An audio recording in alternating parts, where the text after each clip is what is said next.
Queen Liana, don't be no Benihana. She done been through lots of drama. Shed the weight of 50 llama. She done work. Almost dropped 200 pounds. Put in work. You can't keep this woman down. So I'm on turkey duty this year for Thanksgiving. And I told you guys I'll show you some videos of just like the meals I'm making and the dishes I'm making over this holiday season. And so I'm going to show you how my mother taught me how to make turkey. We bought 17-pound fresh turkey here. So first thing you're going to do, what you should do like turkey and chicken and stuff, is go ahead and rinse that bad boy off. So I'm going to rinse this off, clean this off. I'm going to just gut out the inside. Some people use the inside, the turkey neck. Let's see if I can find that real quick. Oh, bam. We use it for our gravy. So we're going to boil that and cook that later and use it as part of the gravy. As far as the turkey is concerned, the turkey I have is empty on the inside besides that turkey neck. So I'm going to rinse this off and then I'll show you guys what's next.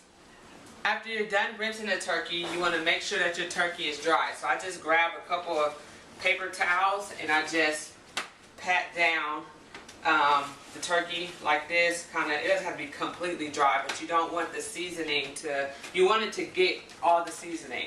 So it needs to be dry in order to ensure that it absorbs the seasoning that you place on there. After you pat down your turkey pretty dry with your paper towel, this is a key step. You want to take oil. I'm using olive oil. Take oil and rub down your entire turkey with the oil. You even want to, if you can, you gotta do this with the seasoning as well. Get your hand underneath, kind of open up the skin and get your hand underneath there. This is really how your turkey's gonna get the flavor, because the thing is, if you put all of your seasoning on the outside, then the actual meat of the turkey is not getting flavor, and no one wants flavorful skin and bland meat. So you want to put it on the entire turkey, but then you also want to get that oil and the seasoning underneath the skin. Another thing that I'm going to do before I season it is, I think this is what helps our turkeys come out so flavorful and moist. The moisture, I think a lot of that has to do with the fact that we put it in a bag to cook. And a lot of people say turkey's dry. But we cut up bell pepper, onion, and celery, and I have mixed bell pepper in there.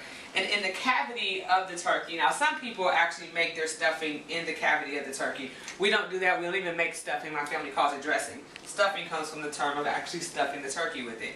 But we don't do that. We take bell pepper, onion, celery chopped up into like cubes and literally stuff the inside of the turkey. So I chopped this up last night. But bell pepper, onion, and celery, and stuff the inside of the turkey as much as you possibly can, depending on the size of your turkey. So the two main seasonings that we use to season the turkey are sage and poultry seasoning. And literally, you just take it, pour it in your hand, and just like you did with the oil, you're going to do with the seasoning.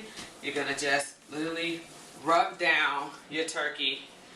First I put, poultry seasoning in my hand. You're going to do the outside, and don't forget, remember, you're going to take your hand underneath that skin, and you're going to rub as much as you get, as far under the skin as you can.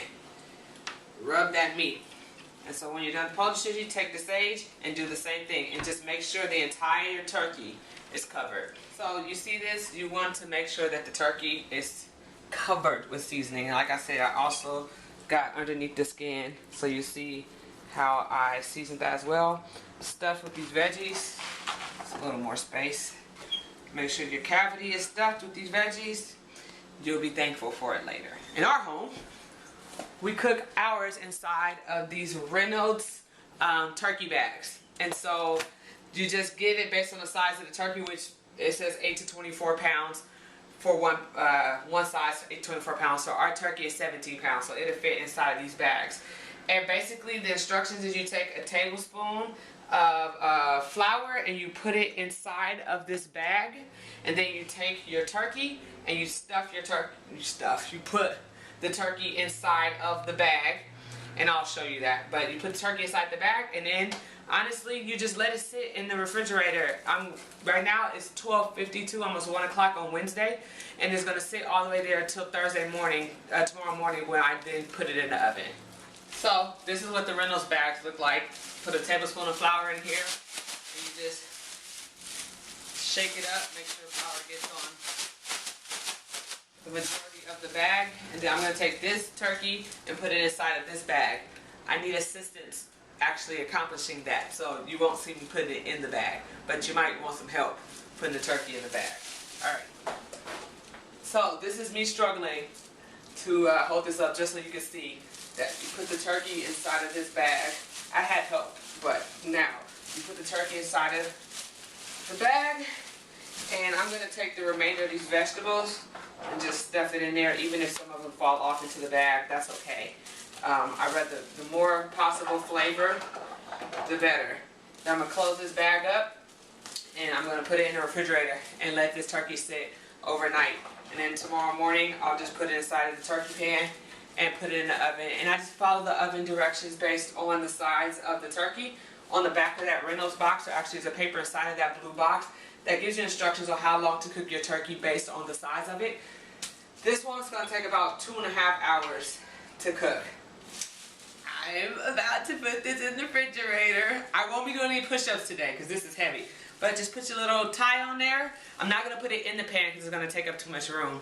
But I'm going to put this in the refrigerator overnight, and then I shall cook in the morning.